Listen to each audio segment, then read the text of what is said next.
BFM Business et Tech & Co présente Tech & Co, la quotidienne. Frédéric Simotel. Bonsoir et bienvenue dans Tech & Co sur BFM Business. On est ensemble jusqu'à 21h pour décrypter tout ce qu'il se passe dans le monde de la tech et notamment autour de l'intelligence artificielle. Dans un instant, on va parler de OpenAI qui est en train de complètement réorganiser son état-major. Pourquoi ? Parce que la française Fidjissimo, pour des raisons de santé, prend un peu de recul et justement c'est l'occasion de revoir tout ça. OpenAI qui est en pleine turbulence. On enchaînera avec son concurrent principal, Anthropic qui est en train de se muscler et qui se projette dans des résultats qui seraient supérieurs à ceux d'OpenAI. Vraiment, on est en train de revoir un peu le sens du podium. Et puis troisième sujet, on reviendra sur KT Innovation. Vous les connaissez, KT Innovation, on en a notamment parlé parce qu'ils ont investi dans la start-up de Yann Lequin. Et on aura un peu les coulisses de tout cela. Allez, on est ensemble jusqu'à 21h. Tech & Co, c'est parti sur BFM Business. Tech & Co, la quotidienne, le débrief de la tech. Voilà un débrief de la tech encore bien drivé par l'intelligence artificielle, OpenAI. Et puis restez avec nous parce que dès la deuxième demi-heure, aux alentours de 20h, on attaquera un gros sujet avec Anthropic qui avait pas mal d'annonces aujourd'hui. Mais tout de suite, je vous présente nos débriefeurs du soir. Thomas Serval, bonsoir Thomas. Bonsoir Fred. Merci d'être avec nous, PDG de Barracoda. Retour direct de... Tu étais en Corée du Sud, c'est ça, avec le voyage présidentiel. On parlera de Samsung tout à l'heure. Ce sera l'occasion, parce que je crois que tu as même un selfie avec le patron de Samsung. Alors, on parlera tout à l'heure. Avec nous également Salim Nassur. Bonsoir Salim. Bonsoir. Fondateur de Mars avec 2A. On parlera en fin d'émission d'un événement que tu organises le 13 mars, c'est ça, au château l'AI Action Day, voilà, pour se former autour de l'IA. On reviendra dessus dans un instant. Et puis avec nous également Michel Lévy-Provençal. Bonsoir Michel. Bonsoir Frédéric. Merci d'être avec nous, fondateur de TEDx Paris, de l'agence Brightness et d'un outil, on pourra en parler un petit peu, qui s'appelle Capten avec un QUA, PTEN. Voilà, pour créer ces agents. Allez, messieurs, c'est parti. Premier sujet, c'est OpenAI, alors qui remodèle son état-major là, un peu tristement parce que voilà, Fidjissimo, qui est la française que l'on connaît bien, qui était ancienne de Facebook, passée chez Instacart, une française du sud de la France, née de la région sétoise, et puis elle a passé par HEC, il me semble. Oui, c'est même pas une semble, ça j'en suis sûr. Et donc française brillante, mais qui a un petit souci un gros pépin de santé, qui doit se retirer momentanément parce que la pression est assez forte. Il faut être quand même en forme olympique pour diriger ces entreprises. Et puis, il y a la directrice marketing qui, elle aussi, a une maladie, je crois qu'elle a déclaré un cancer. Ouais. Donc voilà, du coup, et en plus, comme OpenAI est en pleine turbulence, c'est un peu contraint et forcé de remodeler son état-major. Il y a beaucoup de challenges quand même. Beaucoup de challenges d'un seul coup sur OpenAI, en effet. Beaucoup de planètes pas bien alignées. Pas bien alignées. Non, mais Fidjissimo a de mauvaises planètes bien alignées plutôt. C'est vrai que ça fait des mois qu'en réalité, elle l'a dit, qu'elle était malade et qu'elle a tout fait pour tenir et de ne pas s'absenter une seule journée, mais là, apparemment, c'en est trop. Ce qui est un peu inquiétant pour OpenAI, c'est que finalement, d'abord, il y a peu d'exécutifs aussi importants et tout d'un coup, on en a deux qui s'en vont pour des raisons forcées. Ce n'est pas du tout la même crise qu'on a connue en 2024, si je ne me trompe. Ce n'est pas du tout les mêmes raisons. Là, il s'agit raison de la médicale, vie, raison de santé. Raison médicale, raison de santé. Le seul problème, c'est que il y a plus qu'une levée de fonds, puisqu'il y a une IPO qui est en ligne de mire pour OpenAI, plus de 1 000 milliards de valorisation potentielle. Il y a Anthropic qui est aux aguets et qui est potentiellement en train de dépasser en termes de revenus et en termes d'aura. On pourra y revenir peut-être tout à l'heure aussi. Donc, c'est un moment compliqué pour OpenAI. Ils accumulent quand même les problèmes, les difficultés face à la perte de l'usage de grand public. Certes, ils ont acquis le grand public, mais les entreprises ont basculé chez Anthropic. Donc, on va voir comment ça va se passer et si Sam Altman va réussir à passer cette étape un peu compliquée. Oui, c'est l'alerte rouge est lancée, parce qu'évidemment, ils se font concurrencer sur la partie codage, ils se font concurrencer sur leur cible aussi. Ils voyaient très large, et puis il y a cette cible entreprise qu'ils ont décidé sur laquelle ils vont se recentrer. Mais il y a déjà du monde avec Anthropic. La confiance aussi, la sécurité, la confiance. On a vu tous ces aléas avec Anthropic qui ne voulait pas discuter avec le Pentagone, et puis OpenAI, nous on veut bien, mais du coup l'image a été un peu et corné. Enfin, ça fait beaucoup de choses. Thomas. Allez, vas-y, Thomas. Non, mais si on oublie les problèmes de santé, c'est très triste, etc. Dans la Silicon Valley, il y a quelque chose qui fait que les boîtes qui réussissent ou pas, c'est le produit. C'était le job de Fujitsu, c'est-à-dire travailler sur le produit. Et ce qui s'est passé, c'est que les fondateurs, Sam Altman, ou en tout cas c'est Paul Carrick, ils sont très généreux dans leurs nouvelles idées et il est allé dans tous les sens. Sam Altman, c'était 2023 où il y avait eu et puis 2023, Satya Nadella était venu le rechercher par. Il y a eu une sorte de sentiment de surpuissance. Ils sont allés dans tous les sens, des navigateurs, du hardware, en rachetant. Ils continuent à racheter plein de boîtes, etc. Et le rôle de Fujitsu, ça s'est passé pareil chez Google, c'est de dire non, d'arrêter. Donc, elle était à la fois en train de dire aux équipes, focalisez-vous sur un petit nombre d'objectifs, changeons le business model, et dire non à beaucoup, beaucoup d'équipes. Et donc, la question aujourd'hui, avec ce changement, c'est de savoir s'il y aura quelqu'un d'assez fort pour dire non à Sam Altman et à tous ces savants fous, parce qu'il y a encore de l'argent, mais il y en a de moins en moins. Ah oui. Faut voir aussi dernière levée, 122 milliards. Hein, directrice financière de rapporter plus à Sam Altman, mais rapporter à Fujitsu. C'est-à-dire qu'elle avait les outils pour dire non, ça fonctionne à peu près pareil chez Google. On avait mis Ruth Porat au départ, avant qu'elle prenne complètement le pouvoir. On peut en parler. J'étais là à ce moment-là, on en parlera. Pour dire non, pour apprendre à dire non aux fondateurs. Là, c'était le rôle de Fujitsu de dire non. Et donc, en fait, la question s'ils veulent réussir à survivre, parce que c'est une question de survie pour eux, c'est qui va être la personne qui dit non à Sam Altman et à, on va dire, toute la bande des pionniers, des innovateurs. Parce que je regardais les grands chantiers un peu. J'ai essayé d'énumérer ça là cet après-midi. Je voyais, il faut passer à l'industrialisation beaucoup plus vite. Il faut améliorer le coût, l'efficacité des modèles. Il faut renforcer, je disais tout à l'heure, la sécurité, la confiance. Il faut structurer l'écosystème développeur aussi, parce que ça aussi c'est important. On sait que ça a fait la force d'un Microsoft, d'un Google. Gérer la relation avec Microsoft, parce que là aussi il y a un peu d'eau de. Gérer, je n'y ai. Accélérer évidemment sur cette transformation sur les agents, les IA autonomes, et puis se projeter vers ce que Sam Altman, vers quoi Sam Altman va aller, c'est l'AG. Mais surtout dire non à ça. Enfin, le principe de base, c'est savoir dire non aux fondateurs. Ouais, Salim. Alors, je rejoins ce que tu dis, et notamment avec le corollaire avec Google. C'est vrai que j'étais là, justement, quand Ruth Porat est arrivée. Ruth Porat, c'est la CFO qui est venue après Patrick Pichette chez Google, où à l'époque de Patrick, c'était... all credit, on a de l'argent, on dépense. Il parlait de pièces au lieu de dollars, ce qui était assez amusant. D'ailleurs, pour l'anecdote, d'ailleurs, à un moment, j'étais dans un management meeting et il arrive avec son sac, tu sais, mais décontracté en short, avec son vélo, et il dit bon, je plein de pognon, comment on le dépense? Et tu passes effectivement de l'autre côté à Ruth Porat qui arrive meeting d'après. Là, on est en quelle année? 2016. Ouais. Donc, il y avait quand même quelques étapes. D'ailleurs, et là, il dit bon, où est-ce qu'on coupe?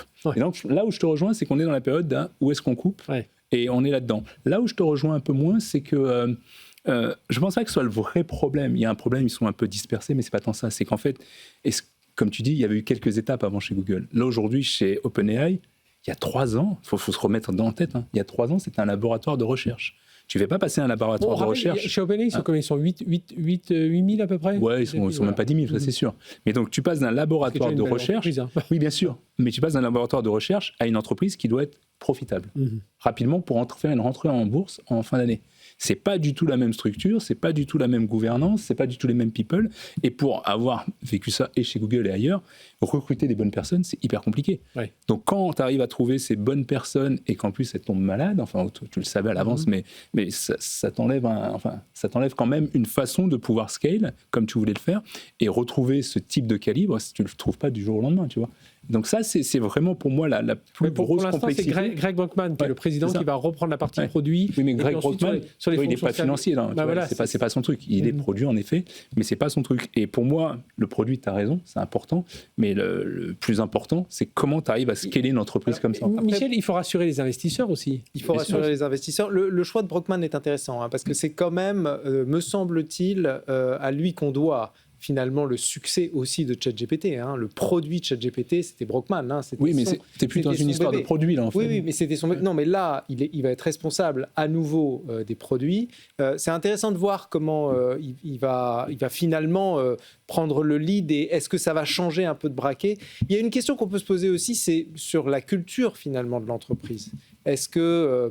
alors, je ne mets pas de cause à effet dans cette affirmation ou dans cette hypothèse que j'aimais, mais dans quelle mesure une culture toxique génère aussi une situation où les gens tombent malades, oui, bien sûr. Les gens sont... Voilà. Donc, à un moment donné, ce qui est moins le cas chez Anthropic, on connaît la culture d'Anthropic, en tout cas, l'entreprise est reconnue comme étant une entreprise éthique, avec une culture de management plutôt saine et positive. Donc, et là, on retrouve probablement, si on devait les classer, XAI, OpenAI et Anthropic, on mettrait XAI dans la partie la plus toxique. Mais peut-être qu'OpenAI l'est un peu aussi. Ah, complètement. Et pour rebondir, en fait, Thomas, oui. Aujourd'hui, on est dans la course, on en a parlé plusieurs fois dans les différentes discussions qu'on a eues sur OpenAI.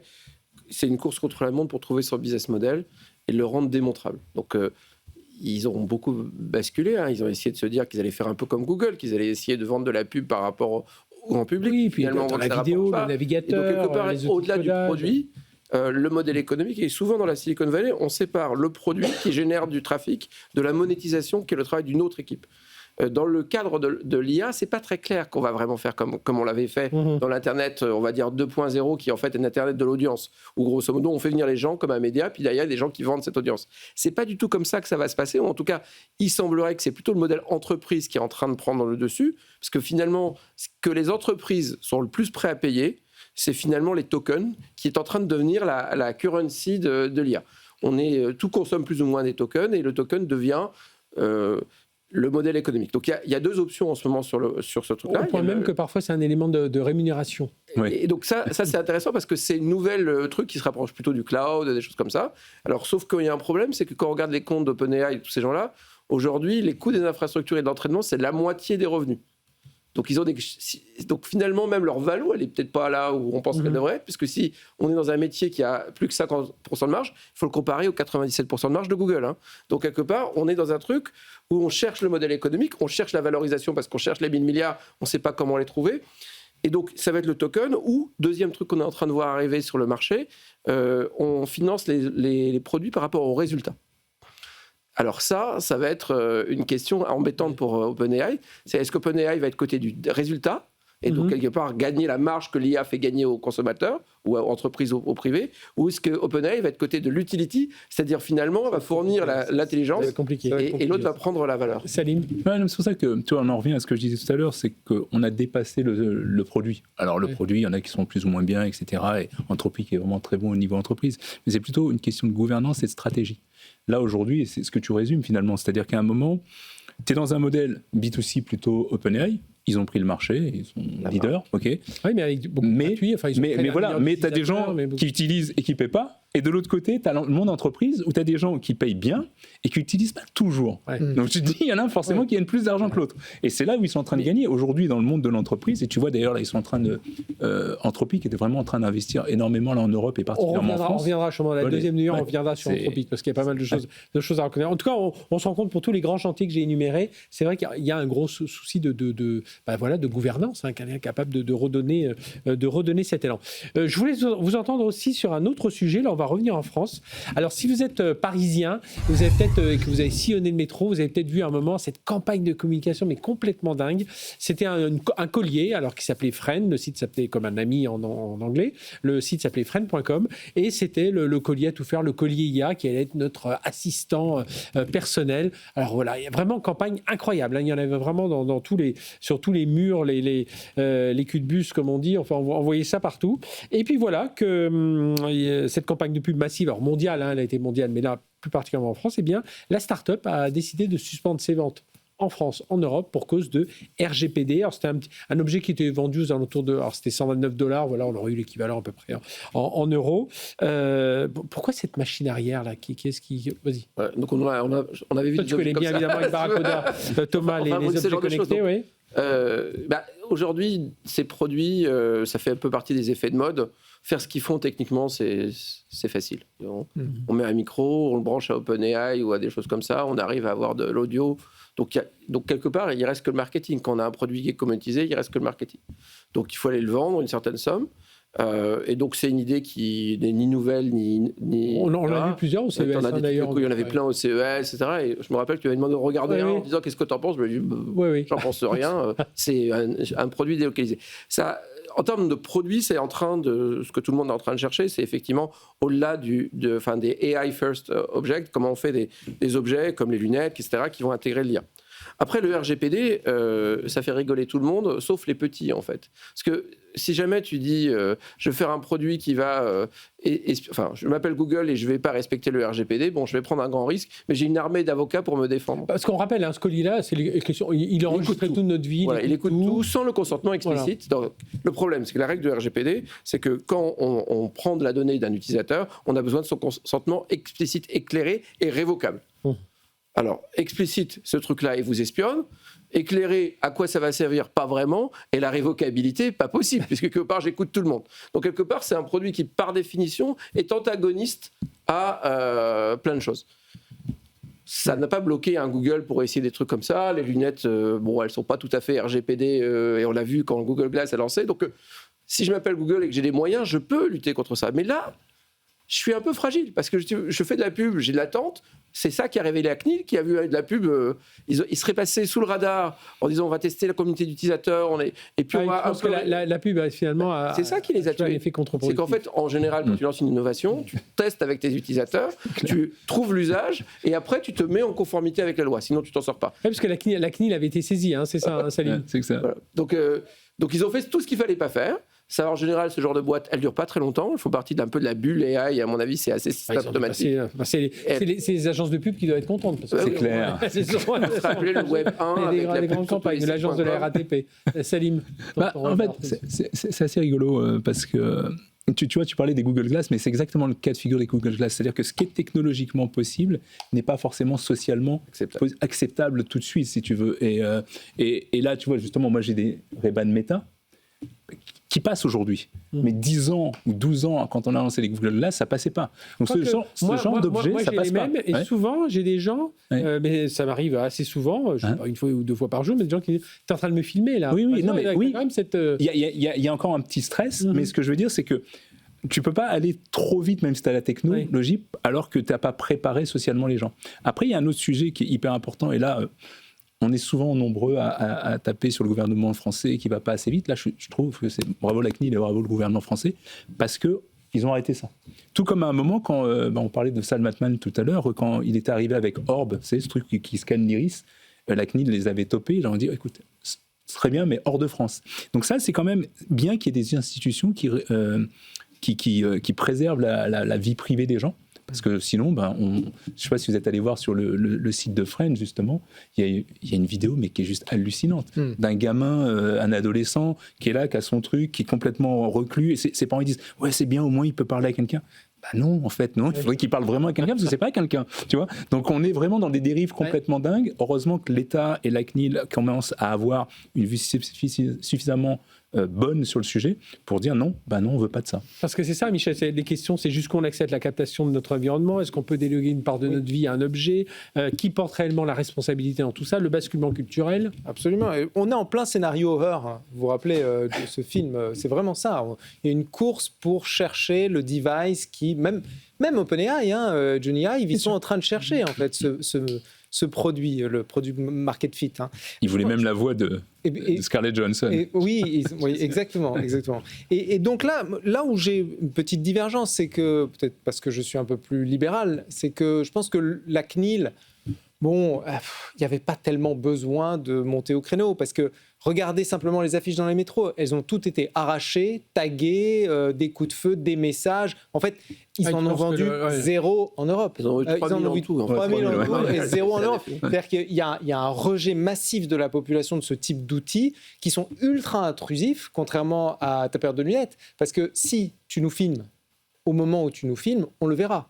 Il y aura un petit cercle lumineux qui va s'afficher, alors que là, le device enregistré sans que personne ne sache que vous étiez enregistré. Donc l'intrusion, et d'ailleurs ils communiquaient dessus tel quel, ce qui est une folie.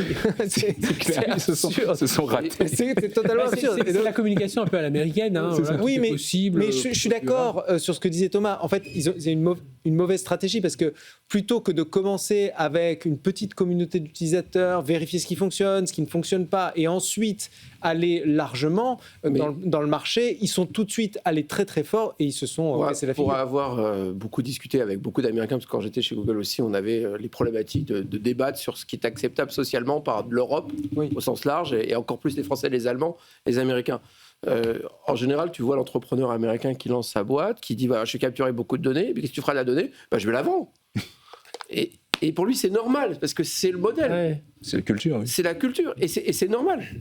On lui dit, si tu racontes ça en Europe, tu n'auras déjà pas les investisseurs, mais en plus, tu auras la CNIL aux fesses et des procès, tu ne gagneras pas d'argent, tu ne seras même pas autorisé à lancer. Donc, quelque part, effectivement, on est dans la logique américaine où la data est une sorte de bien commun, que les gens acceptent de se faire écouter, et que si jamais le comportement social est déplacé, derrière, il y aura un gros procès à plusieurs milliards de dollars qui arrivera bien plus tard et qui tuera la boîte ou qui redistribuera aux personnes. Nous, on fait plutôt du principe de précaution. Moi, je suis plutôt contre le principe de précaution. Je suis plutôt aussi libéral. Je dis, essayons tous ces trucs-là. Allez, très, non, mais on est d'accord. Très rapidement. Non, mais juste sur ce sujet, il faut qu'on arrête d'être libéral. Moi aussi, j'ai toujours été libéral. T'as été chez Google, j'étais chez Google, c'est super. Mais là, on commence à rentrer. On n'est pas obligé d'être chez Google pour être libéral. Non, mais c'est ça. Mais ce que je veux dire, c'est qu'on a été dans des boîtes américaines, etc. Mais état d'esprit. Là, il y a un moment où tu touches vraiment dans la vie des gens. Et je pense que ce côté libéral, voire libertarien, il faut arrêter. Il faut protéger les gens parce que tout le monde n'est pas équipé pour se battre face à ces choses-là. Mais là, en l'occurrence, il y a eu un rejet massif, tu vois. De certains. Je pense qu'il y a plein de gens qui seraient... Certains, il y a eu 0 vente. Non, mais parce qu'ils n'ont pas eu le temps de le faire. Mais je pense qu'il y a plein de gens qui seraient allés dedans, en courant. Dans le métro, allez, un dernier petit mot très rapide. Par exemple, nous, on travaille dans la santé et je suis obligé de m'exprimer un peu à faux avec ça. Moi, au départ, il faut donner privacy by design et on fait ça massivement pour que en Europe, nos produits soient acceptés et acceptables. D'ailleurs, c'est bien d'être européen pour le faire parce que les gens ont confiance dans le fait que nos produits protègent les données. Mais par exemple, sur un certain nombre de domaines de santé, je prends par exemple, on travaille pour la Ligue contre le cancer et d'autres choses comme ça. En fait, les gens veulent partager leurs données. Ils veulent que leurs données soient partagées. Et en fait, maintenant, on est arrivé dans un système où partager ces données, c'est plus compliqué en Europe que de dire non. Non, mais je sais que tu veux conclure, mais attends, non, là on ne parle pas de la même chose. Pourquoi ? Je vais t'expliquer. Parce qu'en fait, aujourd'hui, ce n'est pas une question juste de données, c'est une question de qu'est-ce qui se passe dans le cerveau des gens. Et si tu reprends ce truc-là, c'est un peu comme si un laboratoire, et je le dis à chaque fois, c'est comme si un laboratoire pharmaceutique se dit, j'ai sorti une nouvelle pilule, et je vais la tester sur les gens, et je n'ai rien à demander aux régulateurs. Aujourd'hui, avoir ça, il va y avoir des conséquences dramatiques sur le cerveau, mais pas que des adolescents, mais de tous les gens. On l'a déjà vécu dans les réseaux sociaux. Et on veut encore le faire aujourd'hui. C'est-à-dire que tu ne peux pas mettre ce genre de béquille à des gens sans avoir testé ce que ça va donner en termes de capacité cognitive, en termes d'identité des gens, avant de le mettre massive scale.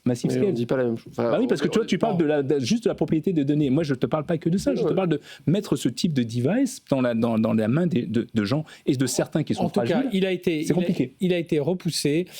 Les utilisateurs n'en voulaient pas et Freen.com s'est retiré. Je voulais très rapidement parler de Samsung Electronics qui prévoit un bénéfice d'exploitation record au premier trimestre, le numéro 1 mondial des puces.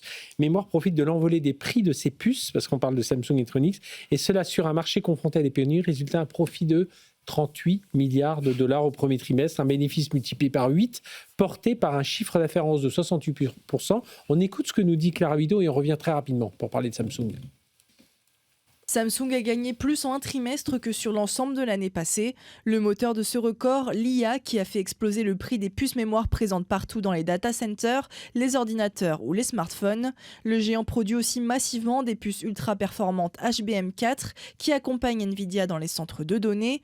Résultat, les tarifs s'envolent, plus 87% en un an, dopé par une pénurie mondiale. Une manne financière pour Samsung et son concurrent sud-coréen SkyEnix. Malgré les tensions au Moyen-Orient, Samsung tourne à plein régime. Le géant discute même désormais avec des clients sur des contrats de fourniture pluriannuels afin de sécuriser leur stock. Le match pour le titre de l'entreprise la plus profitable du monde est ainsi relancé. Avec ses 38 milliards de dollars de profit trimestriel, le géant sud-coréen talonne désormais les records d'Apple et Nvidia au dernier trimestre, qui plafonnent autour des 42 milliards de dollars. Et Samsung devrait afficher des résultats encore meilleurs dans les mois à venir, avec un profit annuel estimé à 213 milliards de dollars selon les experts. Voilà, profit incroyable. Alors, on profite, tu étais pendant quelques jours, voyage de 30 heures en Corée du Sud avec le voyage présidentiel. Tu as rencontré d'ailleurs Chairman Lee, qui est le patron de Samsung. voilà, aujourd'hui, là-bas, c'est les rois du pétrole, là-bas. Alors Samsung, les gens ne se rendent pas compte, c'est un quart du PIB coréen. C'est une concentration, donc c'est pas Samsung électronique, c'est Samsung tout. Quoi. Oui. Et donc, nous, on connaît surtout les produits électroniques. Et pourquoi ça se passe aussi bien chez eux? Alors, ils ont de la chance, parce qu'effectivement, la pénurie sur les mémoires, ils n'en sont pas la cause. Mais ça se passe pour ça, parce que en fait, ils anticipaient que ça aille pas bien. Et donc, ils avaient pris des mesures extraordinaires de coupure de trucs, d'efficacité. Et donc, ils ont complètement leur... quand on s'attend au gros temps, on coupe les coûts. Et donc, ils avaient coupé les coûts. Ils ont les revenus parce que on avait parlé des licenciements. Exactement. Et donc, en fait, ils se sont retrouvés dans une sorte de pris à contre-pied en anticipation de crise qui n'est pas arrivée, mais au contraire d'envoler. Donc, quelque part, ils sont aujourd'hui un partenaire très important, probablement de l'Europe, sur les semi-conducteurs, parce que c'est les seuls non-américains proches de nos valeurs démocratiques et qui ont toute la chaîne et probablement une des clés de notre souveraineté. Michel Lévy-Provençal. Très court. En fait, effectivement, il y a un an, je me rappelle que le patron de Samsung s'était excusé parce que les résultats étaient catastrophiques. Donc, ils ont rattrapé. Et attention, le bénéfice qu'ils ont fait est principalement dû aux puces classiques, parce qu'il y a une telle... pénurie que le marché se reporte sur les puces classiques. Ils ont multiplié les prix parce qu'il y a une forte demande. Et ce qui a été c'est comme si on lançait la ruée vers l'or avec l'IA et comme toujours, c'est les vendeurs de pelles qui gagnent de l'argent dans ces affaires-là. Mais là, ils ont multiplié par 4 le prix de l'appel. Donc forcément, la mémoire, l'appel, c'est la mémoire, là, en l'occurrence. Et avec cette anticipation industrielle que soulignait Thomas, qui est importante. Salim, un mot sur Samsung? Juste un mot pour nos auditeurs. Moi, j'ai un Samsung, je vais le changer rapidement. Téléphone mobile, parce qu'ils sont aussi... Téléphone mobile, Je vais le changer rapidement parce que, je le dis, alors, les prix vont encore augmenter. Parce qu'effectivement, tous les composants, dont la RAM, commencent à coûter très cher, les puces aussi. Donc, je ne vois que les prix augmenter. Donc, si vous voulez changer de téléphone, c'est maintenant. Voilà. Ce sera mon conseil. C'était la Minute Consommateur. Merci d'avoir... je voulais qu'on termine quand même par ce petit point sur Samsung qui marche du feu de Dieu. C'est vrai qu'on n'en parle pas suffisamment, mais on aura l'occasion certainement d'en revenir, ou François Sorel qui sera ici de retour demain. Allez, on marque une courte pause. On se revient juste après. On va passer une grosse demi-heure à parler d'Anthropic parce qu'il y a beaucoup de choses. Les résultats vers lesquels se projette Anthropic sont incroyables. 30 milliards. Anthropic qui serre la vis aussi autour d'OpenClaw. Et puis Anthropic qui va encore mettre un peu de pagaille dans le monde de la cyber. Allez, on va découvrir tout cela ensemble dans un instant. Restez avec nous. On est ensemble jusqu'à 21h sur Tech & Co et sur BFM Business. Tech & Co, la quotidienne sur BFM Business. Tech & Co, la quotidienne, le débrief de la tech. Allez, on est reparti, débrief de la tech, Tech & Co sur BFM Business. Évidemment, vous nous retrouvez sur la chaîne BFM Tech. Vous nous retrouvez aussi en replay, en podcast et bien entendu sur BFM Business avec nos débriefeurs. Thomas Serval, PDG de Barracoda, Michel Lévy-Provençal, fondateur de TEDx Paris, de l'agence Brightness, et Salim Nassur, fondateur de Mars avec 2 A.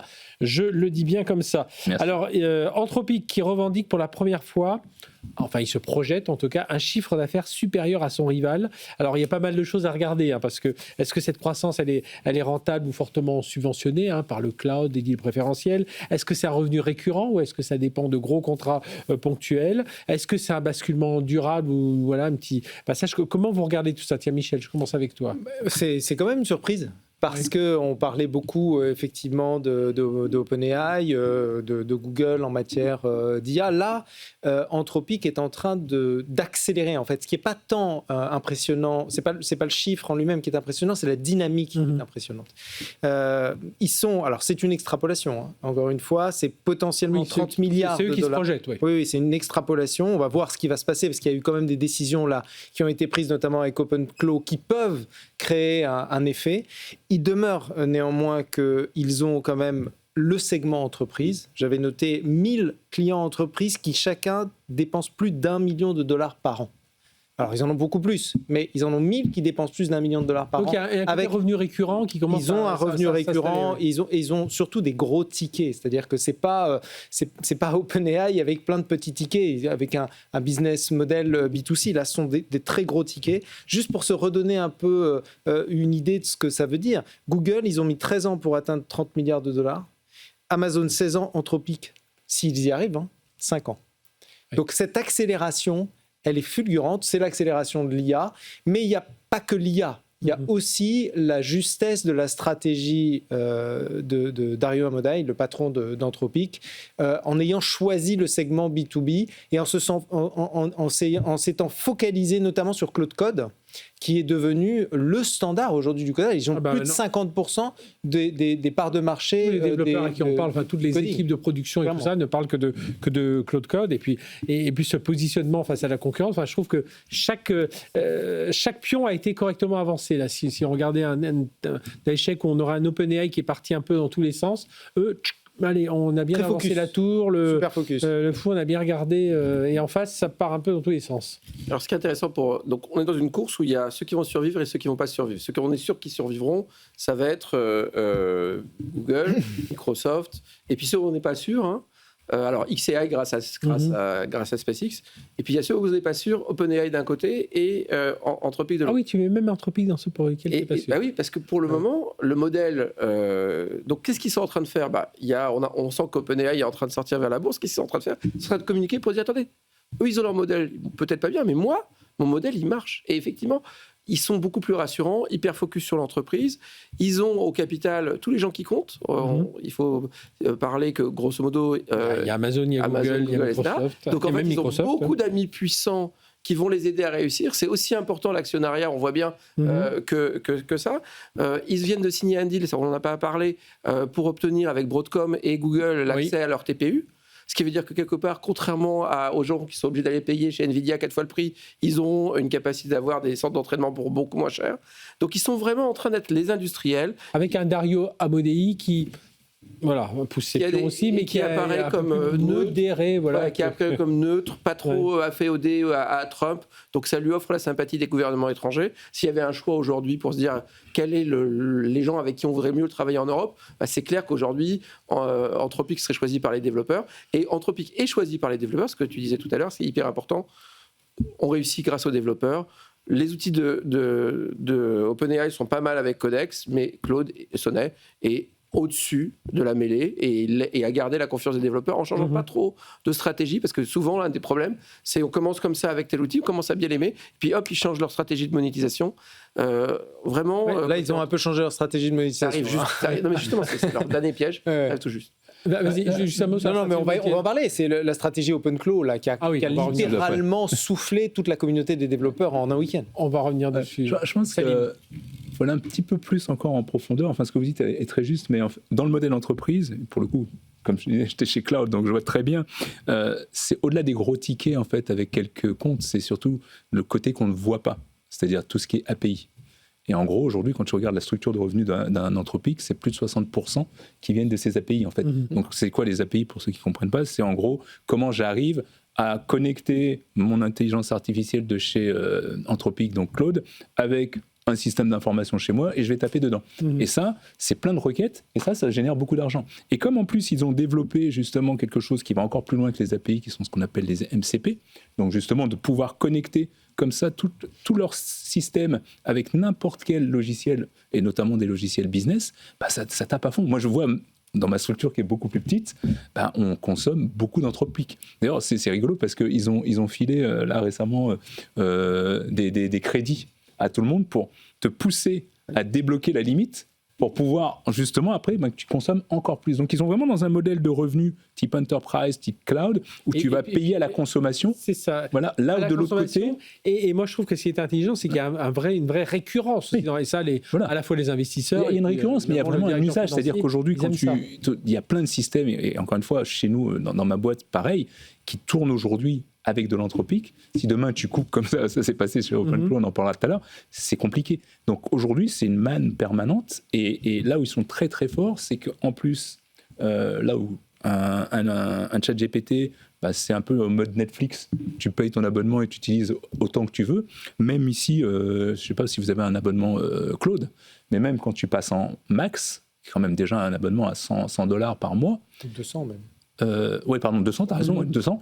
Et t'as encore des restrictions, t'as des limites. Tu vois, moi j'ai un dev chez moi, il met son téléphone avec une alarme en se disant, je peux à nouveau l'utiliser parce que j'ai tout consommé. Ah bon, on pourra parler d'OpenClaw tout à l'heure. T'as intérêt à mettre ton alarme aussi de temps en temps. Hein, mais c'est ça. Et donc, juste pour finir sur Anthropic, si tu veux, moi ce que je trouve Enfin, on va en parler pendant une demi-heure, mais sur ce sujet de... Ce que je trouve dingue, c'est que effectivement le marché entreprise est en train de gagner, parce qu'en plus, ils ont signé au début de l'année un deal avec Microsoft.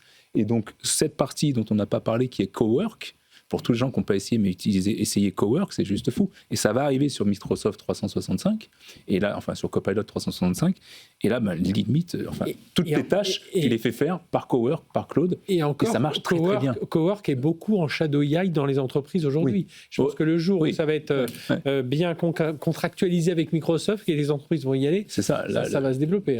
Pour rebondir sur ça, effectivement, la stratégie du shadow AI, et c'est vraiment Anthropic qui le fait hyper bien, mieux. D'abord parce que la marque Anthropic a l'air plus safe que XAI et que... Oui, on se sent plus en confiance. Exactement. Alors, on a vu que la marque, en ayant dit non à Trump, ça marche mieux. En vrai, ça marche mieux. Ça marche beaucoup mieux. Et puis, comment ça se passe comment ça s'est passé par chez Microsoft? C'est exactement la même stratégie. On commence à consommer sans s'en rendre compte, puis le DSI se rend compte qu'on consomme beaucoup, puis on va négocier un accord entreprise, on va acheter des choses. Et donc, cette logique de rendre facile la consommation et addicts, puisque c'est effectivement un truc de droguer. Ils droguent les gens à l'IA, ils le font très bien, et les DSI n'ont plus qu'à régulariser pour avoir un contrat qui sécurise aussi la donnée, les autres... Sur la drogue, sur la drogue, contrairement au sujet d'avant, c'est pas de la drogue, parce que sur le sujet d'avant, tu rends addict des gens qui sont... qui n'ont pas forcément besoin de ça. Dans le monde entreprise, c'est pas de la drogue, c'est de l'efficacité et de la productivité. Quand tu te rends compte que Microsoft, pourquoi ils ont passé un deal avec Anthropic? Parce que toute Anthropic qu'ils sont, ils arrivent à mieux gérer les Excel, ils arrivent à mieux gérer les PowerPoint. Et qu'est-ce que tu fais dans l'entreprise à part faire des spreadsheets et faire des PowerPoint? Et eux, tu le dis, et ils te font un truc, mais je sais pas si vous avez déjà travaillé sur Excel avec Anthropic, c'est un truc de fou. Tu fais des choses que tu prenais des heures ou des journées à faire et il te le fait en quelques minutes. Alors, et c'est nickel. Non, puis en plus, je pense que leur positionnement de pricing aussi est excellent. Bien sûr. Comparé aux histoires d'abonnement. Et justement, je voulais passer au second sujet parce qu'Anthropic, j'ai une feuille qui a, voilà, ici. Anthropic qui serre encore la vis et va bloquer l'usage de Claude avec OpenClaw. Et tu peux nous expliquer, Michel, un petit peu, qu'est-ce que ça signifie? OpenClaw, on a vu tout ça rebondir il y a 15 jours, encore avec cette innovation galopante. On a commencé à en parler, puis tout le monde utilise OpenClaw aujourd'hui. Et puis là, comprendre un peu pourquoi Anthropic veut serrer moi, je suis au cœur de la tempête parce que il s'avère que j'ai une boîte. Il avait tout mis dessus. Voilà. Non, mais j'ai une boîte qui s'appelle Captain et qui utilise en fait OpenClaw pour proposer des assistants. Et c'est pas du ChatGPT, c'est pas du Claude, c'est vraiment des assistants auxquels on peut discuter, avec lesquels on travaille, notamment via Telegram, qui conservent une mémoire infinie, vraiment infinie, qui font appel à des outils, qui permettent d'utiliser des applications. Et donc, encore une fois, c'est une stratégie, c'est vrai, d'addiction. C'est-à-dire qu'une fois qu'on a commencé à travailler avec... On est ferré. C'est pas qu'on est ferré, c'est qu'on a du mal à revenir en arrière. On perd complètement. C'est un peu comme si on était sous amphétamine, en gros. Je reprends l'idée de la drogue. Non, mais c'est vrai, j'en ai jamais j'aime pris. Pas cette idée de la drogue. Non, mais c'est pas faux. Alors, pourquoi on est en pleine tempête? C'est que ce week-end... L'adrénaline. Ce week-end... Amodei, le patron d'Anthropic, a décidé que tous les utilisateurs d'OpenClaw, cet orchestrateur qui est au cœur de ces agents-là, ne pouvaient plus accéder à Claude dans le cadre des abonnements fixes Claude. C'est-à-dire qu'on prenait en gros un abonnement à $200 et on pouvait utiliser quasiment à l'infini OpenClaw. Le problème, c'est que, moi j'ai calculé le nombre de tokens qu'on consomme avec OpenClaw. On arrivait, si on devait les payer en API, jusqu'à des dizaines de milliers de dollars par mois. Oui. En 2 heures, tu as déjà 10 €. Alors aujourd'hui, ça dépend des modèles. Ouais. Ça dépend des modèles. Le problème, c'est qu'en coupant les accès aux API, ils sont en train de se prendre un shitstorm, c'est une énorme claque de la part des développeurs qui, en réalité, se rendent compte aujourd'hui qu'ils arrivent à avoir quasiment l'équivalent d'un modèle comme Sonnet en open source pour 50 fois moins cher. Et aujourd'hui, qui sont les grands gagnants en fait, de cette affaire-là? Ce sont des boîtes qui sont assez géniales, notamment fondées par des Français comme Hugging Face, qui proposent des batteries de modèles open source qui tous les jours évoluent. Là, on en parlait hier, je vais le citer, le modèle open source le plus en avance, c'était Minimax 2.7, voilà, qui était 50 fois moins cher que Sonnet. Aujourd'hui, c'est GLM 5.1 qui est 20 fois moins cher que Sonnet. Et donc, qu'est-ce que ça veut dire ? Ça veut dire qu'on est en train de rentrer dans le moment AOL et IBM de l'IA, où les acteurs de l'IA, qui sont des acteurs propriétaires, vont voir arriver la vague de la commoditisation par l'open source, et on est au tout début de ce moment. Ça va être très très intéressant de voir ce qui va se passer. IBM est toujours là, AOL n'est plus là.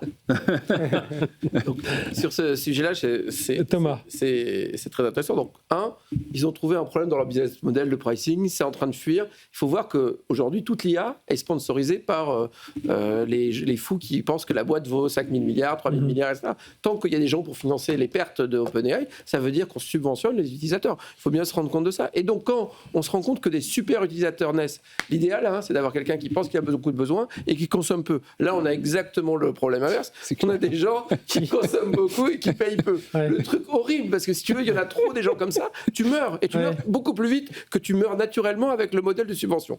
Donc, ça montre qu'OpenClaw est un changement majeur dans la dynamique de l'IA. C'est vraiment le truc de l'année qui va changer la manière de travailler. Ça montre qu'effectivement, ils vont réagir quoi ? Ils vont faire un pricing spécial OpenClaw qui serait un peu plus que les $200. Je suis pas sûr. Je pense qu'ils ne vont pas pouvoir résister parce que l'autre switching cost qu'on est en train de voir, c'est que nous, on a exactement le même problème. On adore Claude, on adore travailler avec eux.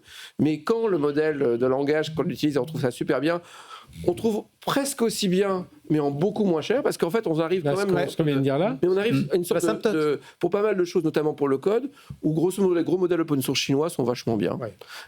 Et qu'il n'y a plus vraiment de différence entre Sonnet qui est excellent et très bien, parce que quand on fait 10 000 lignes de code, par exemple, aujourd'hui, dans notre BeConnect, qui est notre outil pour générer automatiquement du code embarqué, en fait, on a juste besoin de quelqu'un qui code bien, on n'a pas besoin d'un génie.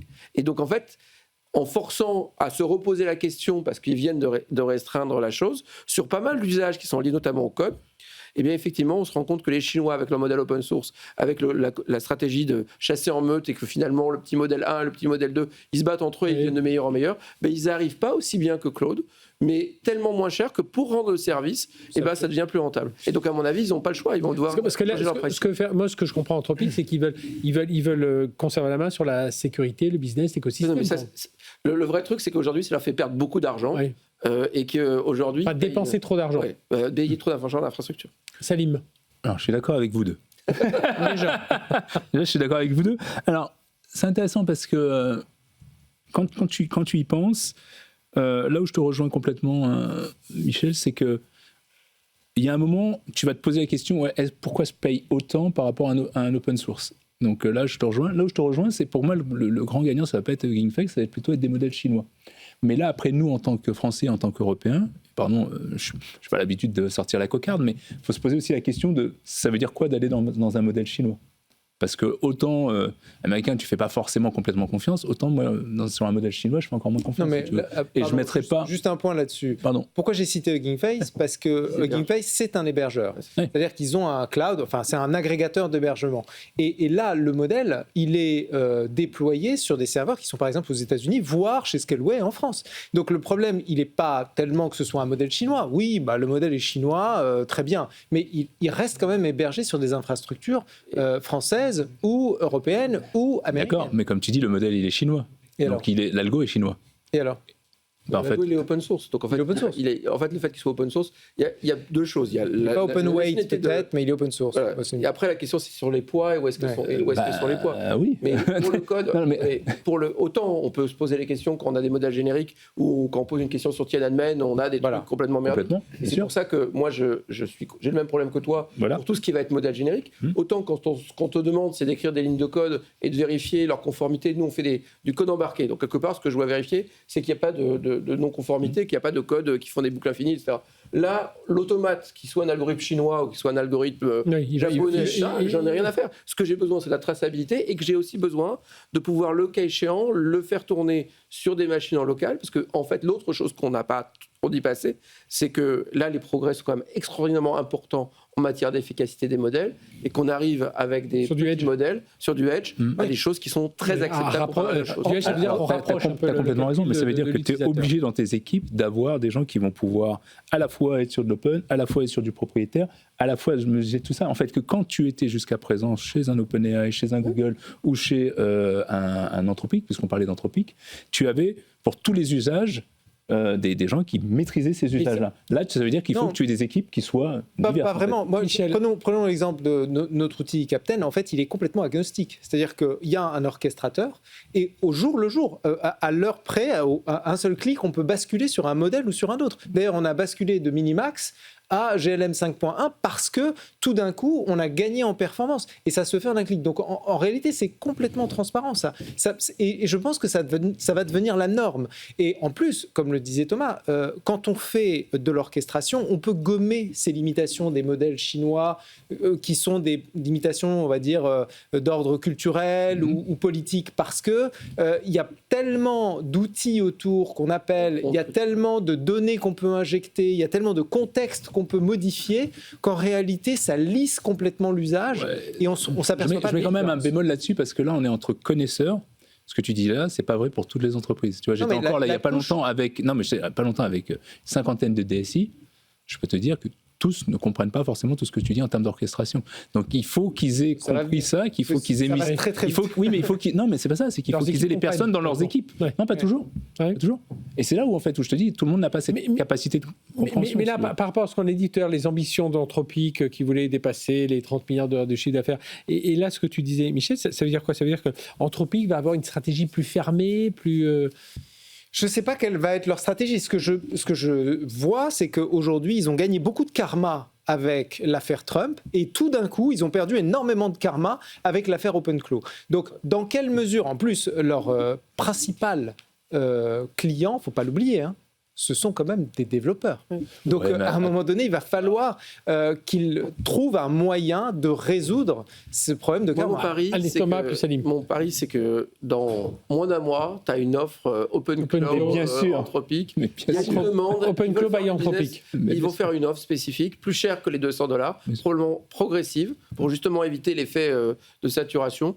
Et les développeurs pourront... C'est un peu ce qu'on a là. Les API, ils mettent 30% de réduction sur les API, c'est un peu ce qu'ils proposent. Mais c'est excessivement cher. Aujourd'hui, un OpenClaw que tu fais tourner te coûte des dizaines de milliers de dollars par mois si vraiment tu veux l'utiliser. Donc je suis complètement d'accord avec toi. Moi, je pense qu'il y a une offre qui va sortir très rapidement. Là où je suis moins en phase avec ce que tu dis, c'est pas que je suis pas d'accord, mais ils n'ont pas perdu les développeurs. Et ils ont perdu des développeurs qui étaient sur OpenClaw. C'est pas tout. Donc tu vois, c'est une petite partie de gens qui bidouillaient. Quand on revient dans le vrai monde de l'entreprise, moi je connais pas une entreprise qui ait mis OpenClaw parce qu'aujourd'hui la peinture elle est pas fraîche. Je suis d'accord. Non, mais je parlais de karma, je parlais d'image. On a beaucoup poussé cette histoire de sécurité et ce qui m'amène à ce troisième sujet. Anthropic, regardez cette transition merveilleuse. Anthropic qui lance. Alors c'est tout récent. Ils ont l'embargo tombé à 20h heure de Paris ce soir. Le projet Glasswing, c'est une initiative qui réunit de grands acteurs techno. Il y a Amazon, Apple, Microsoft, Cisco et bien entendu Anthropic. Le but, c'est de détecter des failles. Et là, ce que fait... Alors, ils avaient déjà un peu lancé le mouvement il y a quelques semaines. Ça avait mis la pagaille chez les éditeurs de logiciels. Là, ils ont dit, voilà, grâce à notre IA, on peut aller... Je vais le faire très vulgarisé, on peut aller détecter des failles beaucoup plus vite, mais cet outil-là, on ne va pas le mettre dans le public parce que vous imaginez évidemment que les pirates vont se jeter à bras raccourcis dessus. On va le donner à des acteurs de confiance qui vont pouvoir aller voir sur leurs outils et dès qu'ils détectent des failles, pouvoir évidemment envoyer des patchs beaucoup plus vite. Ça veut quand même dire pour les entreprises qu'il va falloir être sérieusement musclé pour les patchs, quoi. C'est ça. Enfin, moi, c'est comme ça que je vois. Michel. Après, ils vendent en même temps Claude Code qui va patcher les codes. Ça, c'est pas idiot du tout. Non, mais ils avaient déjà lancé, nos amis libérales là-dessus. Ils avaient déjà lancé Claude Code Security sur le modèle Opus, qui était le modèle le plus avancé. Là, c'est juste l'évolution de Claude Code Security sur le nouveau modèle. Alors, je ne sais pas pourquoi ils ont choisi ce nom, mais qui s'appelle Mythos, qu'on peut lire Mytho. C'est pas très grave, mais donc c'est un modèle qui est surperformant. Il y a eu un leak ce week-end sur ce modèle. Ils l'ont pas annoncé, mais c'est leur site web, le CMS de leur site web, qui a planté et qui a fait un leak sur ce modèle. Ce qui est très intéressant, c'est que face à la tentative en fait de Trump de les utiliser comme une arme, eux viennent se positionner comme un bouclier. Et en termes d'image, encore une fois, Amodei est malin. Il essaie de revenir dans le jeu en disant on ne va pas positionner Claude Anthropic comme une arme, mais véritablement comme une défense, comme un outil de défense cyber. Moi, ce que j'ai apprécié dans cette annonce là, que j'ai vue, c'est l'histoire de la rapidité. Parce qu'aujourd'hui, c'est ça. Avant, on découvrait une faille, avant que les pirates se réveillent. Voilà, ça pouvait se compter en jours, en mois. Là, aujourd'hui, les pirates, ils se réveillent au bout de 10 minutes, un quart d'heure, et ça y est, c'est parti, quoi. Et là, ça permet d'accélérer quand même cette détection de faille. Il y a plusieurs lectures de ça. La première, qui est la plus importante et qui est en creux de l'annonce d'Anthropic, c'est que n'importe quel bon outil d'AI, qu'il soit chinois, etc., peut aller scanner les failles et les trouver. Le fait que ce soit Anthropic qui en fasse un business, ça veut surtout dire que tous les autres en font déjà leur chou gras au profit d'un certain nombre de gouvernements, qui sont d'ailleurs les premiers à utiliser ça, et puis de communautés de pirates qui ne sont pas les derniers à savoir utiliser un truc de code. Donc, ce qu'il faut comprendre, c'est que le problème, il existe déjà, il n'est pas dans la population grand public, mais il existe déjà. Et il est une des vraies raisons pour lesquelles l'IA, c'est un peu comme la crypto quantique, c'est grosso modo, l'IA met en danger l'ensemble des systèmes de défense classiques parce qu'il va beaucoup plus vite.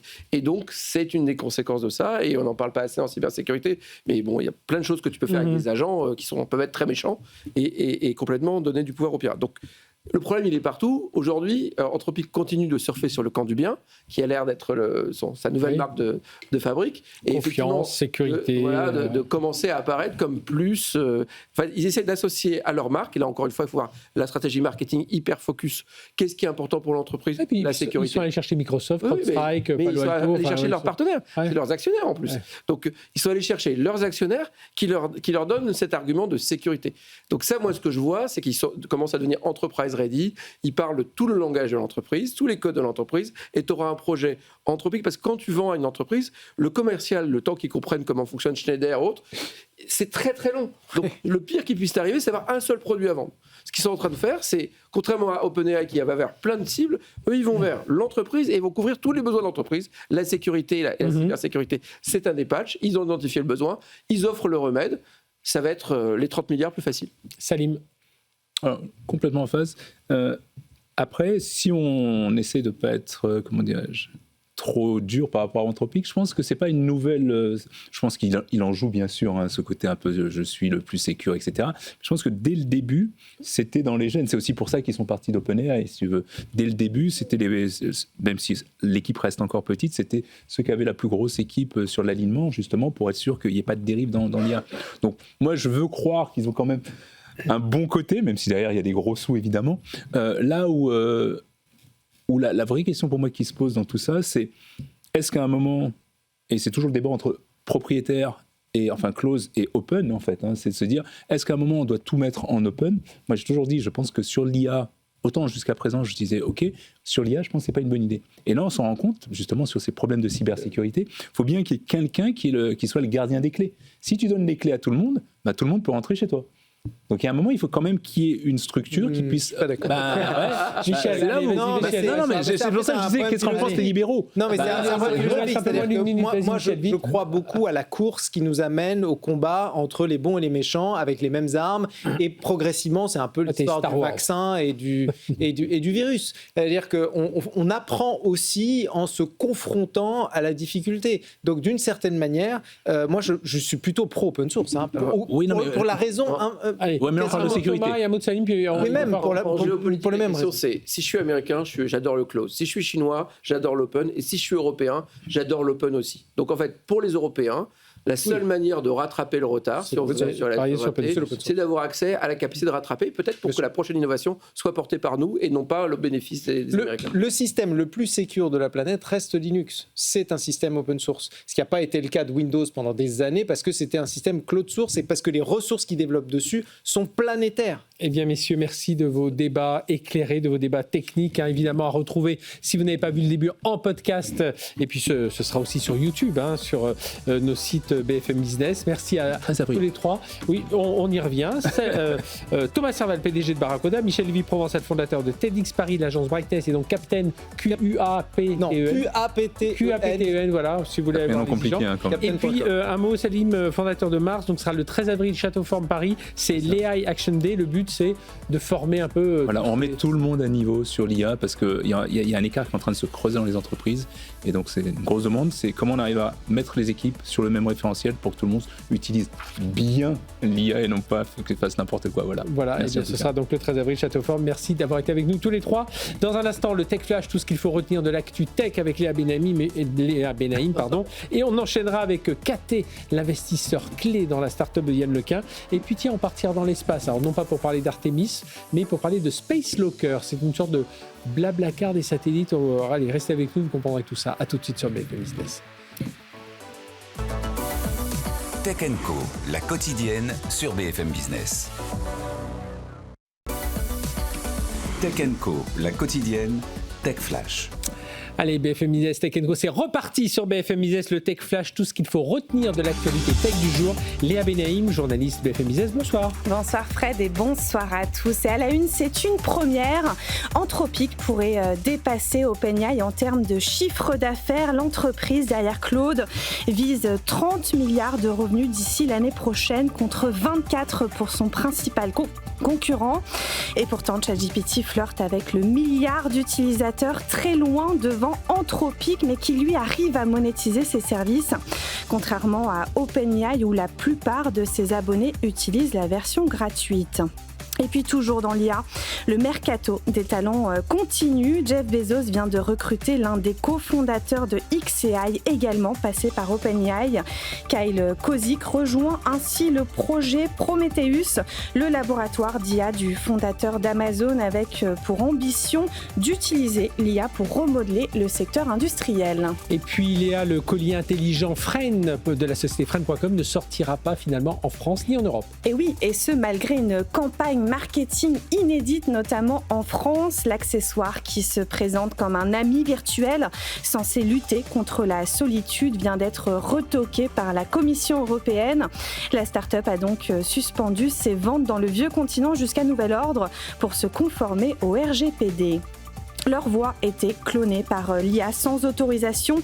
En France, 25 comédiens ont obtenu gain de cause. 2 plateformes ont été contraintes par la justice de retirer des modèles qui utilisaient illégalement leur voix.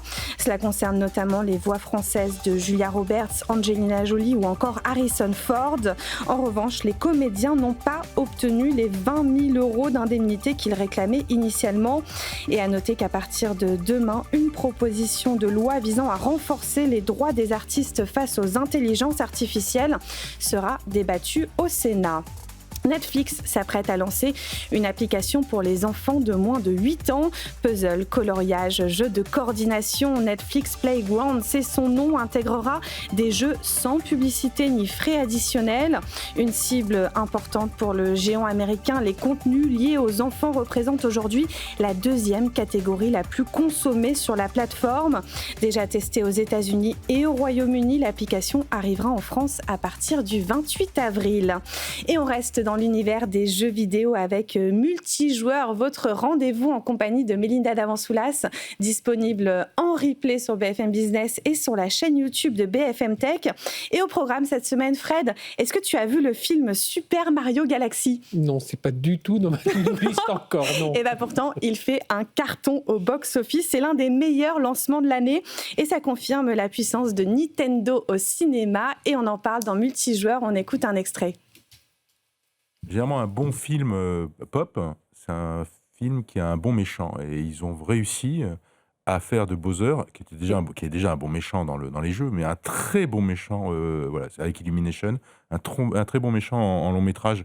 Et du coup, lui, il porte vraiment beaucoup l'humour, un peu grinçant. Et donc, je trouvais que le film était réussi. Moi, il me faisait marrer. C'était pas vice-versa. Voilà, il n'aborde pas des thèmes comme Pixar peut le faire. Mais c'est pas un nanar ou c'est pas un mauvais film. Il y a des Disney qui ont été dernièrement qui ont été parfois très ennuyeux. Par exemple. On va dire en deçà. Oui. Moi, je me suis. C'est dur. Moi, j'ai pas pris le film. Je me suis pas fait. Ils m'ont pas flagellé. Voilà. Et donc, je trouvais ça rythmé, humoristique. Ça, c'est pas le meilleur film du monde, mais quand même le premier, je le trouve assez sous-coté. Voilà, donc si vous retrouvez multijoueur ce soir en replay évidemment avec Mélinda Davan-Soulas. Allez, dans un instant on va partir dans l'espace, mais juste avant on va faire un tour aussi du côté des financements des startups IA, notamment celle que l'on a tous suivie il y a encore quelques jours, celle de Yann Lequin, Amilabs, qui a levé près d'1 milliard d'euros. Et bien à l'occasion de revenir avec l'un des cofinanceurs de ce fonds, on le reçoit tout de suite. Tech & Co, la quotidienne, l'invité. Denis Barrier, bonsoir. Bonsoir. Merci d'être avec nous. Vous êtes cofondateur et directeur général de KT Innovation. Alors, on reçoit souvent certains de vos collaborateurs ici qui viennent nous parler de ce qui se passe aux États-Unis. Société d'investissement qui gère un peu plus de 2,5 milliards, c'est ça, d'euros. Voilà, tout à fait. Qui a bouclé, et on aura l'occasion d'en parler en mai 2025, c'était le fonds 3 de 1 milliard de dollars, là, pour le coup. Ah. Et puis, l'un des principaux investisseurs de Amilabs, donc la start-up de Yann Lequin, je viens de le dire à l'instant. Alors, aujourd'hui, on est tous dans la folie des LLM. On a parlé là avec nos débriefers de OpenAI, d'Anthropic, un peu de Gemini. Et vous dites, l'avenir, ce sera les world models. Comment il vous a convaincu, Yann Lequin, justement, d'aller vers ces modèles de monde ? En fait, les LLM ont leur rôle à jouer. Les LLM peuvent donner d'excellents résultats en utilisant les mots, en utilisant un certain nombre de choses, à partir du moment où c'est quelque chose de pensé par l'être humain. On a un mot. Quel est le mot d'après ? Mais maintenant, la nouvelle frontière, c'est le monde physique. Qu'est-ce qui se passe dans le monde réel ? Il faut comprendre son environnement. Exactement. Comment comprendre l'environnement ? Comment comprendre ce qui se passe ? Et pour faire cela, les LLM ne sont pas la technologie qu'il faut. Et Yann Lequin, qui avait déjà prédit les 2 derniers grands changements dans l'intelligence artificielle, a quitté Meta, comme vous le savez, pour créer une société dans les world models, Amilab. Et là, vous êtes dit, on suit le projet, on se lance.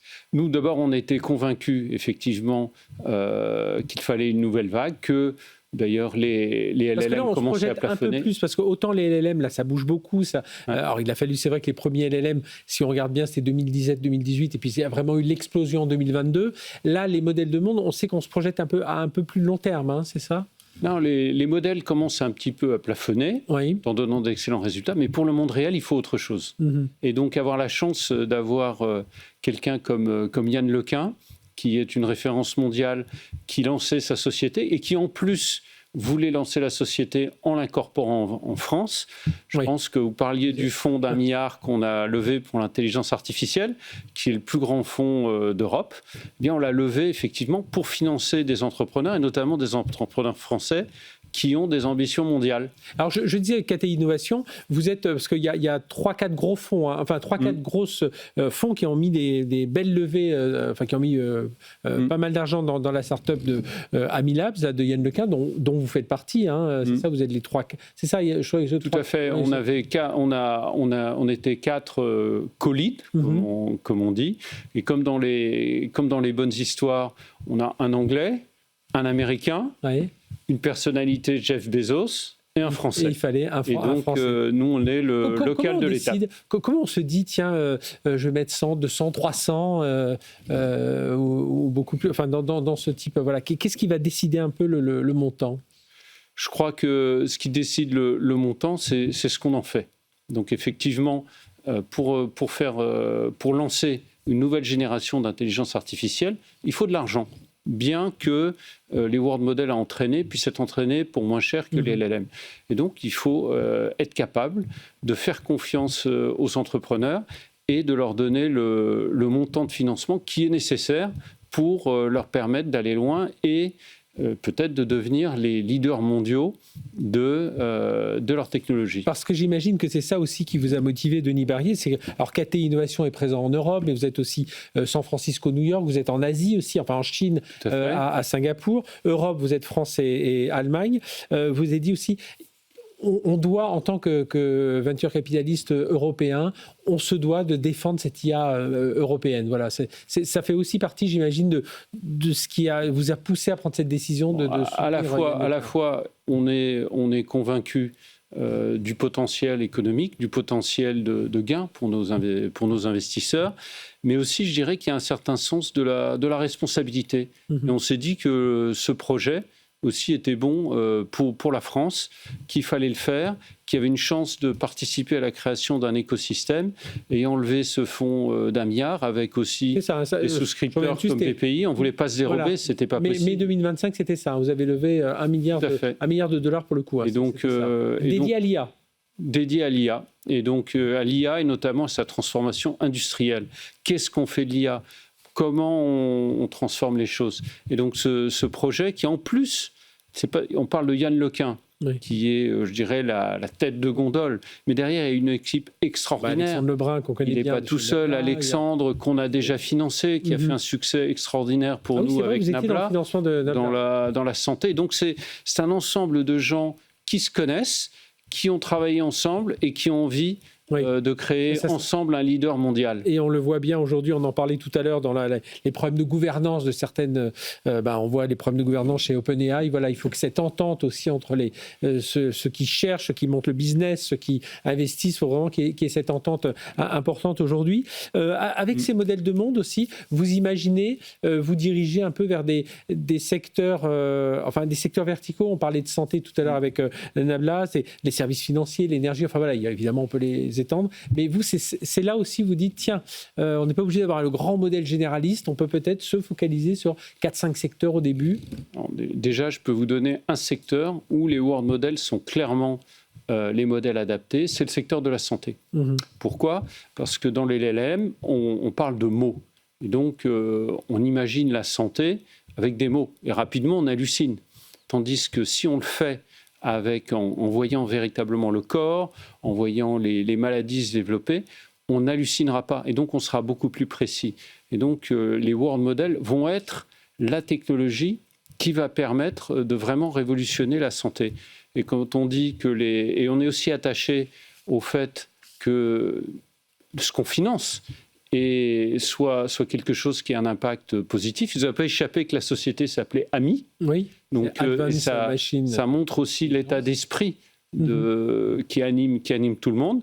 Et normalement, grâce à ces world models, a priori, dans 10, dans 15 ans, on aura même chacun aura même une meilleure possibilité de se soigner que même pourrait avoir le président de la République aujourd'hui. On se dirige... je vais parler d'automatisation juste après, mais auparavant, une chose aussi, ça fait un moment que ça fait une dizaine d'années qu'AT Innovation, donc vous connaissez tous ces changements. Aujourd'hui, on voit une équation compliquée dans l'IA. Investissement, ROI, qui n'est pas toujours là tout de suite. On voit la puissance de calcul, paradoxe avec la consommation d'énergie. Ça bouscule un peu votre grille de lecture, non, pour vous lancer dans ces projets ? La grille de lecture est totalement bousculée. Et par exemple, j'ai eu des discussions avec des camarades aux États-Unis qui m'ont demandé pourquoi la valorisation de Amilab était si faible par rapport à ce qu'elle devrait être. Je dirais qu'on est dans une transformation industrielle qui est énorme, qui est sans précédent à l'échelle de notre vie. Tout le monde, en tout cas toutes les entreprises auront à devenir des entreprises IA pour continuer. Donc, effectivement, il y a un côté un peu pionnier. Tout n'est pas fait, donc c'est assez passionnant. Mais c'est aussi un peu... Parfois un peu effrayant, parce que juste un mot sur l'automatisation qui bouscule déjà un peu le métier, mais qui va le faire encore plus avec ses agents. Vous, en tant qu'investisseur, vous vous sentez... pas inquiet, mais vigilant sur cet avenir par rapport à cette automatisation qui va venir bousculer l'univers du monde de l'entreprise ? Effectivement, on est très vigilant. Et d'ailleurs, on change nos grilles d'analyse qui ne sont pas uniquement financières, technologiques, mais aussi sociales. Et donc, par exemple, on avait dans la finance des grandes grilles qui s'appelaient ESG. Bien, nous, c'est le S avec qui est le plus important pour nous.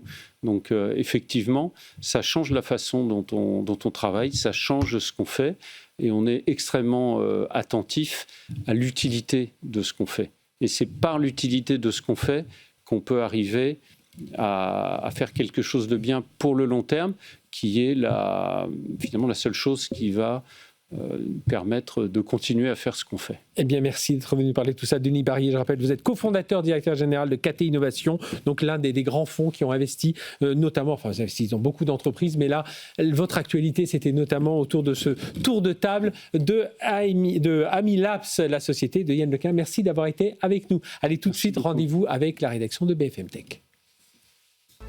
Tech & Co, la quotidienne, la chronique BFM Tech.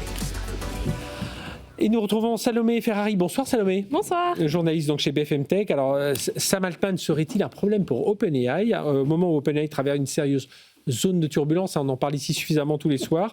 C'est une enquête du New Yorker qui nous fait un peu douter sur les salariés qui auraient perdu peut-être confiance en leur patron. Exactement, c'est une enquête qui tombe au pire moment pour OpenAI parce qu'elle vient fissurer une image soigneusement construite, celle d'une entreprise presque guidée par une mission morale, développer une IA au service de l'humanité. Et en interne, la réalité est un petit peu plus nuancée puisque les salariés décrivent une image beaucoup plus sombre de Sam Altman. D'un côté, c'est un homme qui est décrit comme extrêmement habile, qui est capable d'adapter son discours en fonction de la personne. Et de l'autre, c'est quelqu'un qui n'aurait quasiment aucun scrupule face aux conséquences de ses actes. Alors, aucune preuve formelle de manipulation n'a été avancée, mais on a quand même plusieurs témoignages qui évoquent des comportements problématiques. L'un d'entre eux va même jusqu'à écrire dans un mémo « Le problème avec OpenAI, c'est Sam lui-même ». Bref, c'est pas vraiment la définition de quelqu'un à qui on a envie de confier le développement d'une technologie qui pourrait quand même bouleverser en profondeur l'économie, la politique, voire nos démocraties. Et alors, qu'est-ce qui inquiète le plus ? C'est quoi ? C'est son style de management ? C'est sa vision de l'IA ? Les deux, justement, parce que ce qui ressort de cette enquête, c'est une forme d'instabilité. Sam Altman est décrit comme quelqu'un qui est adepte des revirements de situation. Il y a quelques années, on l'entendait largement dire que l'IA était on parlait d'apocalypse de l'IA. Maintenant, il est enthousiaste, voire vraiment, vraiment très, très optimiste. Pour certains, c'est même une stratégie, c'est-à-dire qu'il faut coller à l'ère du temps, rassurer le public, et puis surtout ne pas freiner quand même le développement de ces technologies. OpenAI, d'ailleurs, on est très conscient, puisque l'entreprise s'inquiète de la défiance du grand public et multiplie les initiatives pour un petit peu redorer son image. D'ailleurs, Sam Altman serait très adepte des solutions temporaires, donc des projets qui sont lancés pour un petit peu essayer de calmer les puits critiques, et puis quand la gourde est finie, on l'abandonne finalement. Et oui, apparemment, OpenAI est davantage intéressé par l'argent que par une véritable volonté de sauver le monde. C'est un petit peu cocasse quand même pour une entreprise qui, à la base, s'est créée en tant que structure à but non lucratif. Oui, et on se souvient de cette bataille, en tout cas, pour basculer de l'autre côté. Merci Salomé Ferrari. Évidemment, tous ces sujets à retrouver avec la rédaction de BFM Tech sur notre site BFM Business. Excellente soirée. Allez, on va partir dans l'espace tout de suite avec notre invité suivant. Tech & Co, la quotidienne, la start-up. Théophile Lagrelier, bonsoir. Bonsoir. Frédéric. Merci d'être avec nous, PDG et cofondateur de Space Locker, start-up française pionnière dans l'hébergement orbital. Vous allez nous expliquer tout ça dans un instant, créé en 2022. Alors, tout à l'heure, je disais un blablacar, covoitureur de l'espace, vous allez nous aider de revenir dessus.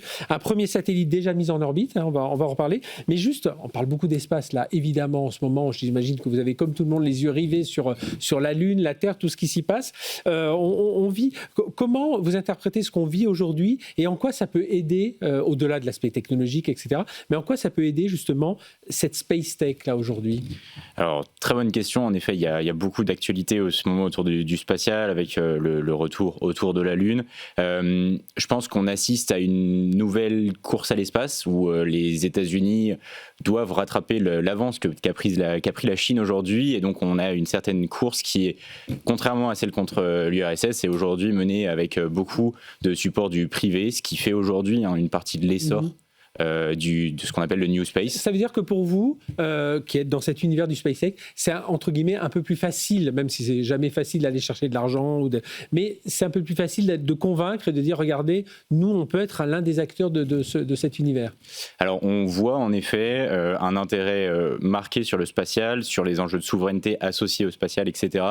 En tant qu'Européens, on est forcément moins pris dans la tourmente de tout ça, mais c'est évident que de plus en plus, le spatial occupe une place importante dans nos économies. Et en fait, on voit cette place de plus en plus importante dans notre panorama de clients et d'utilisateurs qui vient chercher nos missions. Justement, on y vient. D'ailleurs, l'Europe est présente dans la capsule. Si vous regardez, si vous suivez Artemis 2, vous avez la capsule dans laquelle sont les astronautes. Et puis en dessous, tout le modèle de vie, c'est notamment avec l'ESA, les Européens qui ont bâti tout ça. Alors revenons avec l'activité de Space Locker. Ça signifie quoi un modèle de satellite partagé ? Ça signifie qu'on est capable de rendre simple ce qui était avant extrêmement complexe, c'est-à-dire de mettre plusieurs utilisateurs sur un même satellite. Un satellite, c'est une plateforme avec des panneaux solaires et tout un tas de systèmes assez standards. Mais ensuite, l'enjeu, c'est d'intégrer des caméras, des antennes pour qu'on puisse l'utiliser pour faire quelque chose d'utile. C'est ce qu'on va appeler la charge utile. Et nous, notre spécialité, et c'est là où on a développé un cœur technologique extrêmement puissant, c'est qu'on a développé une interface universelle qui nous permet de brancher n'importe quel capteur sur n'importe quel satellite. Et donc, en fait, on a un peu ce port USB qui nous permet ensuite de partager des satellites. La technologie est complexe, vous résumez le port USB de l'espace. Ça veut dire quoi? Ça veut dire, alors là, vous avez un CubeSat, enfin un satellite qui est parti là, là, il y a quelques semaines, CubeSat, une vingtaine de kilos. Alors expliquez-nous, qui sont justement les clients qui sont à l'intérieur de ces satellites, qu'est-ce qu'ils développent comme service à travers ce que vous leur avez proposé? Exactement, donc nous, on propose un service d'hébergement orbital. On avait envoyé une première mission il y a 1 an sur laquelle on avait déjà 3 clients à bord. Et là, on renvoie une mission, cette fois-ci avec 5 clients à bord. C'est un satellite d'une vingtaine de kilos qui s'appelle Out of the Box, sur lequel on vient héberger des acteurs du spatial européen qui viennent principalement faire de la démonstration technologique. C'est-à-dire que dans le spatial, on a besoin d'accéder à l'orbite pour montrer que ça fonctionne, pour montrer qu'on est capable de faire tourner notamment... Alors en ce moment, il y a beaucoup de sujets autour du processing en orbite, de tout ce qui est data center, etc. On a un vrai problème qui est comment est-ce qu'on fait tourner des puces et des systèmes de calcul à bord d'un satellite, parce qu'en fait on est dans le vide, on a des systèmes de radiation, etc.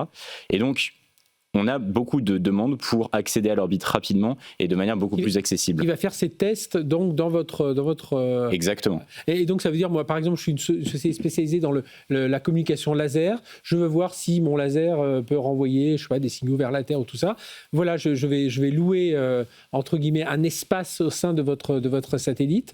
Et là, je vais mettre mes outils. Et puis voilà, je vais pouvoir faire mes tests. C'est comme ça. C'est exactement ça. C'est exactement ça. Vous réservez une place sur un de nos vols et en fait, peu importe le vol, on a rendu standard la place à bord d'un satellite, c'est-à-dire que, comme vous le voyez un peu à l'écran, on a des conteneurs standardisés qui s'apparente en fait finalement à un conteneur maritime mais en plus petit puisqu'on est à bord de satellite.